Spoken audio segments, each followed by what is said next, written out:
Menteri Keuangan Purbaya Yudi Sadewa membuka suara soal potensi kenaikan gaji pegawai negeri sipil atau PNS pada 2026 mendatang.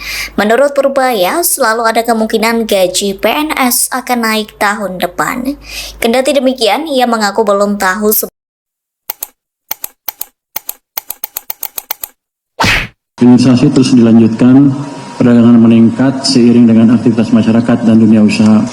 Infocom meningkat seiring pembangunan infrastruktur high-tech seperti data center.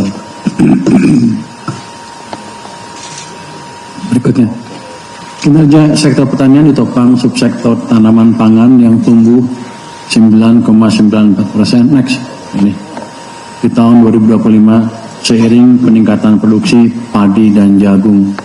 Subsektor peternakan tumbuh 7,78%, didorong peningkatan produksi telur dan daging ayam.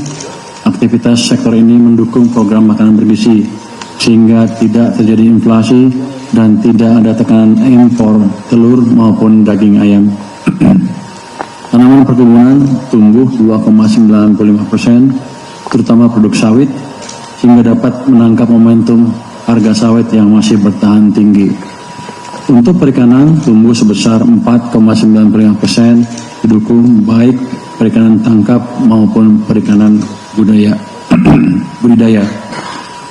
Kinerja positif sektor pertanian juga merupakan hasil perbaikan tata kelola di sisi hulu, termasuk kebijakan strategis pemerintah dalam melakukan pemangkasan regulasi distribusi pupuk. Dengan fundamental yang semakin kuat ini, sektor pertanian diharapkan terus menjadi penopang ketahanan pangan dan pertumbuhan ekonomi nasional di masa mendatang. Next.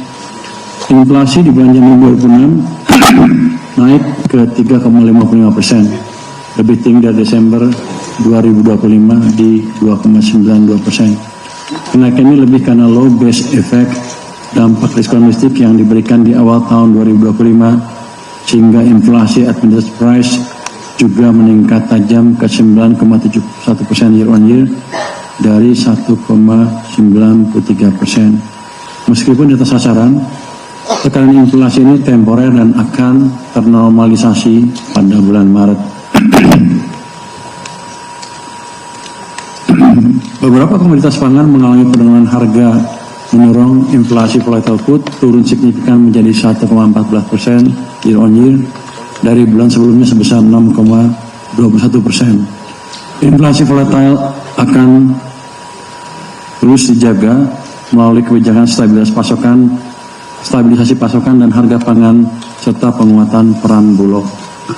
Inflasi inti naik dari 2,45%, inflasi inti naik ke 2,45%, didorong oleh kenaikan harga emas perhiasan yang tumbuh sebesar 76,5%.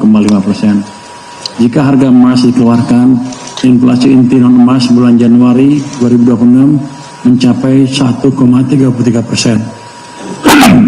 Rendahnya inflasi ini membuka ruang bagi pemerintah untuk lebih ekspansif mendorong ekonomi tanpa risiko hyperinflation atau kepanasan. Jadi kadang-kadang orang lihat inflasi umum, tapi yang lebih bersih dari pengaruh global adalah inflasi inti yang non emas yang 1,3%, sehingga kita bisa menyimpulkan dalam keadaan sekarang ekonomi belum terlalu kepanasan, sehingga masih ada ruang untuk mendorong ekonomi tumbuh ke tingkat yang lebih tinggi tanpa memicu inflasi yang berlebihan. Pemerintah akan terus berkomitmen mengendalikan inflasi pangan di tengah meningkatnya kebutuhan untuk MBG. Pemerintah juga menjamin pasokan dan kelancaran distribusi serta memberikan stimulus diskon transportasi dan bantuan pangan. Sejak penempatan di September hingga memasuki Februari,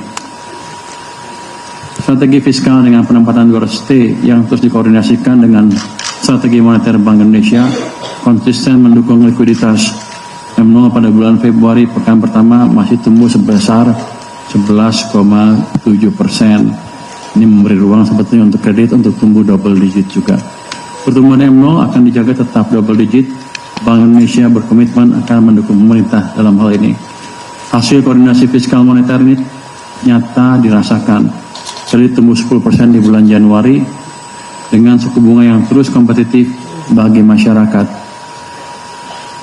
Suku bunga kredit sudah turun ke 8,80% per Januari 2026 dibandingkan dengan Agustus tahun lalu yang berada pada level 9,12%. Komitmen koordinasi kebijakan yang disepakati dengan BI akan terus dijaga dan kami bertemu Gubernur BI Jumat pekan lalu untuk konsolidasi kebijakan. Penempatan 200 triliun saat jatuh tempo di 13 Maret nanti akan langsung diperpanjang 6 bulan ke depan. Jadi bank tidak perlu khawatir kehilangan likuiditas karena pemerintah akan terus mendukung likuiditas di pasar.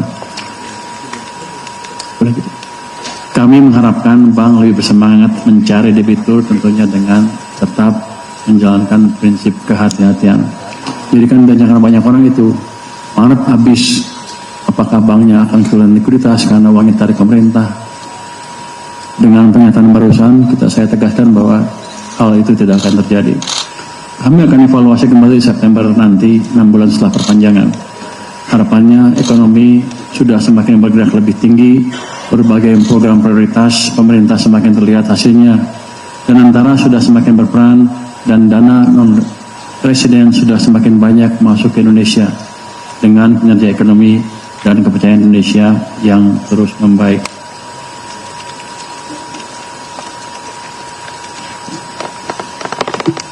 Teman-teman media sekalian, berikutnya. Aktivitas ekonomi dan optimisme masyarakat hingga awal tahun 2026 tetap terjaga positif. Manufaktur menunjukkan ekspansi selama 6 bulan berturut-turut. Ini mencerminkan kuatnya permintaan domestik.